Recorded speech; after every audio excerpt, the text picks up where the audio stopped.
गरीब बहन के ससुराल आई दो अमीर बहन। एक गांव में बहुत गरीब परिवार था। तुम्हारे पिताजी अभी तक नहीं आए हैं। कितनी देर हो गई है। माँ, आप चिंता मत कीजिए, पिताजी आते ही होंगे। सुनैना ऐसा कहने के बाद अपनी दोनों बहनों को खाना दे देती है। आज मेरा खाना खाने का मन नहीं है। हाँ, मेरा भी मन नहीं है। तुम दोनों ऐसा क्यों बोल रही हो? चलो खाना खाओ। दीदी, हम डाइटिंग पर हैं, आप समझा करो। तुम और ये तुम्हारे अमीरों वाले चोचले मुझे तो समझ ही नहीं आते। एक दिन देखना हम बहुत अमीर बनेंगे। प्रीति इतना कहती है कि उनका शराबी पिता घर लौट आता है। अरे झूम बराबर झूम शराबी, झूम बराबर झूम, झूम बराबर झूम शराबी, झूम बराबर झूम। आज आप फिर से इतनी शराब पीकर आ गए हो? शराब? क्या मैंने तेरे बाप की पी है? अरे अपने पैसों से पी है। तू होती कौन है मेरे ऊपर उंगली उठाने वाली? जरा भी शर्म नहीं आई आपको अपनी ही बेटियों के सामने शराब पीकर आने में? अपनी बेटी के लिए आज मैं बहुत खुश हूँ, और ये शराब भी मैंने खुशी में ही पी है। खुशी? कैसी खुशी?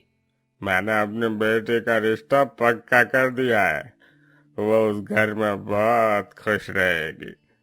अरे वो लोग इतने अच्छे हैं कि उन्हें हमसे दहेज भी नहीं चाहिए। आपने रिश्ता कर दिया, मुझे बताया भी नहीं। कौन है वो लोग? उनका घर बार कैसा है? तो चुप हो जा। मैंने अपनी बेटी का भविष्य देखा है। मेरी बेटी वहाँ बहुत अच्छे से रहेगी। चल, अब मुझे खाना दे। इस तरह प्रमोद शराब के नशे में खटिया पर बैठ जाता है। सुजाता उसे खाना देती है। कुछ ही दिनों में प्रमोद अपनी बेटी की शादी एक लड़के से करवा देता है जो कि पहले से ही गरीब था। लेकिन इस शादी के पीछे दूसरा कारण था। भाई साहब, अब तो हिसाब क्लियर है ना? हाँ, अब हिसाब क्लियर है। तू जुए में अपनी बेटी को हार गया। कैसा बाप है तू? चल ठीक है, अब मैं तेरी बेटी को अपने घर ले जा रहा हूं। आज से तेरी बेटी मेरे बेटे की बहू हुई। प्रमोद ये सुनकर चुप रह जाता है और अखिलेश अपने बेटे और बहू को अपने साथ अपने घर ले आता है। अखिलेश भी एक गरीब ही था। अपने गरीब ससुराल आने के बाद सुनैना अपने घर की जिम्मेदारियों को समझने की कोशिश करती है। कपड़े धोने के लिए साबुन नहीं है घर में, राशन भी खत्म हो गया है। अब मैं क्या करूं? सुनैना पड़ोस की शीतल से थोड़े कच्चे चावल मांग कर ले आती है, जिसके बाद वह चूल्हे पर मसाले वाले चावल बनाकर अपने ससुराल में सभी को खिलाती है। माफ करना बहू, तुम्हें हमारे साथ इतने बुरे दिन देखने पड़ रहे हैं। माँ जी, आप ये कैसी बातें कर रही हो? मैं इस घर की बहू हूँ और आप सभी की परेशानियों को समझना मेरी जिम्मेदारी है। एक तो मेरी तनख्वाह नहीं मिली है, ऊपर से सुनने में आया है कि बहुत जल्दी हमारा ऑफिस बंद होने वाला है। अगर ऐसा हो गया तो हमारे घर में तो भुखमरी आ जाएगी। बेटा, तू पहले से ही कोई नौकरी ढूंढ ले। हम नौकरियां कहाँ मिलती हैं? इस तरह सुनैना अपने मायके में भी गरीबी से जूझ रही थी और ससुराल में भी। लेकिन उसकी दोनों बहनें बहुत समझदार होती हैं और वह अपने पसंद के अमीर लड़कों से शादी कर लेती हैं। माँ, हमें आशीर्वाद दीजिए। हम अपनी जिंदगी की नई शुरुआत करने जा रहे हैं। तुम दोनों ने ये बहुत अच्छा फैसला किया कि तुमने अपने पिता की मर्जी से शादी नहीं की, वरना तुम्हारे पिता तुम्हारी बहन की तरह ही तुम्हें भी धक्का दे देते। सुजाता ऐसा कहकर अपनी दोनों बेटियों को गले से लगा लेती है। तभी वहां प्रमोद नशे की हालत में आता है। दारू दारू, मेरी तो दारू ही खत्म हो गई। अरे कोई मुझे पैसे दे दो, मुझे दारू पीनी है। इतनी शराब पीकर कहाँ से आ रहे हो आप?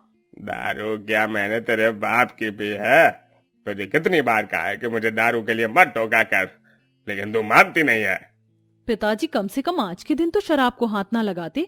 आज आपकी बेटियों की शादी है। तो जैसी उल्टा बेटियां किसी के काम ही नहीं आ सकती। तुमसे अच्छी तो मेरी सुनैना बेटी थी। कैसे बेशर्म बाप हो आप! आपको ऐसा नहीं करना चाहिए अपनी बेटियों के लिए। पिताजी ना तो कल सुधरे थे और ना ही आज सुधरेंगे माँ। अब हम अपने ससुराल के लिए विदा होते हैं। प्रीति ऐसा कहने के बाद अपने पति के साथ वहां से विदा हो जाती है और कीर्ति भी। दोनों अपने अमीर ससुराल में आकर अपनी जिंदगी की एक नई शुरुआत करती हैं, जहां उन्हें किसी भी चीज की कमी नहीं होती।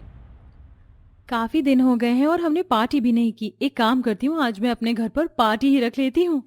प्लान तो अच्छा है तुम्हारा, अपनी बहन को भी बुला लेना। भला अपनी बहन को ना बुलाऊं? ऐसा कैसे हो सकता है? चलो फिर आज पार्टी करते हैं। प्रीति ऐसा बोलने के बाद अपनी बहन कीर्ति को अपने घर पार्टी के लिए इनवाइट करती है। कीर्ति अपने पति विशाल के साथ अपनी बहन प्रीति के घर आती है। साथ में कुछ दोस्त भी होते हैं। दोनों बहनें पार्टी में खूब एंजॉय करती हैं।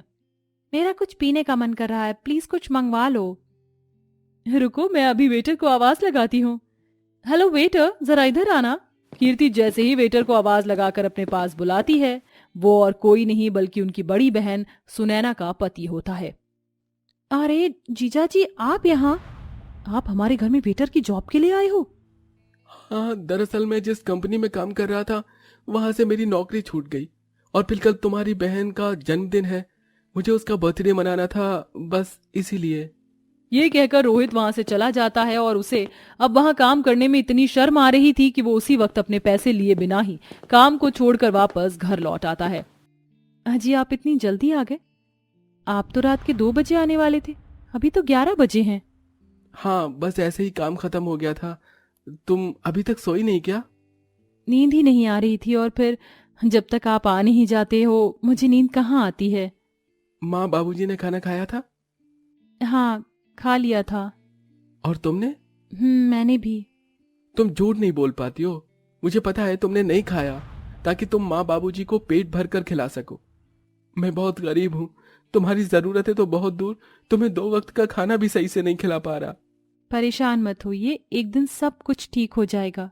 भूखे पेट सुनैना रोहित के साथ सो जाती है। अगले दिन जब सवेरा होता है, सुनैना के घर के बाहर 2-3 गाड़ियां आकर रुकती हैं। इतनी सारी गाड़ियां? उन गाड़ियों के अंदर से सुनैना की दोनों अमीर बहनें निकलती हैं। अरे ये क्या, प्रीति, कीर्ति, तुम दोनों क्या? तुम इतनी अमीर हो गई हो? तुम्हें देखकर मुझे बहुत खुशी हुई। आओ मेरे घर के अंदर आओ, तुम्हारा मेरे घर में स्वागत है। हैप्पी बर्थडे दीदी, जन्मदिन की आपको बहुत सारी शुभकामनाएं। बर्थडे? किसका बर्थडे? आपको आपका बर्थडे भी याद नहीं है? ये सब सुनने के बाद सावित्री को बहुत बुरा लगता है। इस घर की जिम्मेदारियों का भार इस बेचारी पर इतना पड़ा कि इसे कहाँ अपना बर्थडे याद होगा। आप परेशान मत होइए, आज हम दोनों बहनें अपनी बहन का बर्थडे मनाने के लिए ही यहाँ स्पेशल आई हैं। ये सुनकर सावित्री बहुत खुश होती है। बर्थडे मनाने में तो काफी खर्च हो जाएगा और मेरे पति के पास तो बिल्कुल भी पैसे नहीं हैं। अरे क्या जरूरत है मेरा बर्थडे मनाने की? मुझे बर्थडे नहीं मनाना। हम जानते हैं आप ऐसा क्यों बोल रही हो, लेकिन आप चिंता मत करो, आपका बर्थडे हम दोनों सेलिब्रेट करेंगे। हाँ हाँ हाँ जरूर, मैं तुम दोनों का साथ देने के लिए तैयार हूँ, आखिर मेरी बहू का बर्थडे जो है। इस तरह कीर्ति और प्रीति दोनों अपनी बड़ी बहन सुनैना का बर्थडे सेलिब्रेट करती हैं और उससे केक भी कटवाती हैं। भगवान ऐसी बहन हर किसी को दे, तुम दोनों बहुत अच्छी हो। भगवान आप जैसी बड़ी बहन हर किसी को दे। बचपन से लेकर अभी तक आपने हमारी सारी खुशियां पूरी की। माँ हमेशा हमारा बर्थडे मनाया करती थी, लेकिन आपका नहीं, क्योंकि आप खुद नहीं चाहती थी कि कभी उनके पैसे खर्च हों और फिर आज हम अच्छी जगह हैं और आप इस हालत में हो। वो तो कल जीजाजी हमें वेटर की हालत में मिले थे, तब हमें समझ आया कि आप किन परेशानियों से गुजर रही हो। ये सुनकर सुनैना मायूस हो जाती है। आज आपके जन्मदिन पर हम आपकी छोटी सी मदद करना चाहते हैं। प्रीति और कीर्ति दोनों ऐसा कहने के बाद सुनैना के हाथ में बहुत सारे पैसे रख देती हैं। इन पैसों से आप जीजाजी का कोई अच्छा सा काम शुरू करवा देना, फिर आपकी परेशानी धीरे धीरे खत्म हो जाएगी और उन्हें वेटर का काम भी नहीं करना पड़ेगा। लेकिन मैं ये पैसे नहीं ले सकती। हमारी तरफ से बर्थडे गिफ्ट समझकर ही ले लो दीदी, क्या हमारा इतना भी अधिकार नहीं? ये कहने के बाद सुनैना के पास अब कुछ कहने के लिए नहीं बचता। दोनों छोटी अमीर बहनें अपनी बहन का बर्थडे बहुत अच्छे से सेलिब्रेट करती हैं और इसी बहाने उसकी मदद भी करती हैं, जिसके बाद रोहित उन पैसों से अपने लिए एक खाने पीने का ठेला खोल लेता है, जिससे उसकी आमदनी अच्छी खासी चलने लगती है और वह नौकरी से ज्यादा पैसे कमा लेता है। इसी के चलते उनकी परेशानी धीरे धीरे खत्म हो जाती है और सुनैना अब अपने गरीब ससुराल में भी खुशी खुशी रहने लगती है।